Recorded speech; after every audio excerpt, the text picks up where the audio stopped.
নমস্কার, আমি জয়িতা। আজকে সানডে লাঞ্চ। আজকে লাঞ্চে আছে চিকেন কষা, ভাত, মোচার ঘন্ট আর আমড়ার চাটনি। এটা ভাত আমার আগেই রান্না করা হয়ে গিয়েছিল। এটা মোচার ঘন্ট। চিকেন কষাটা এখন রান্না করছি। চিকেনটা সব কিছু দিয়ে ম্যারিনেট করে তারপরে বসানো আছে। অল্প একটু গরম মশলা দিলাম, আমার হাতে বাটা গরম মশলা।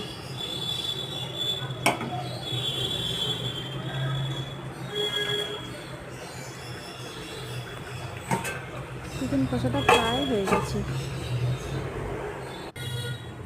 একটু আমড়ার চাটনি করব। আমড়াগুলো ধুয়ে একটু পিস করে কেটে নিয়েছি।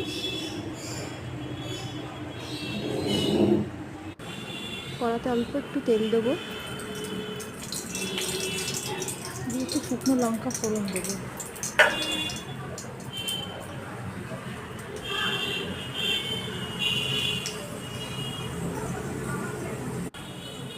দিয়ে আমড়াগুলো আস্তে করে ছেড়ে দেবো।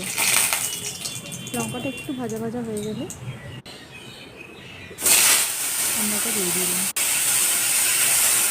একটু নেড়ে নুন আর হলুদ দিয়ে জল ঢেলে আমড়াটা সিদ্ধ হতে দেবো।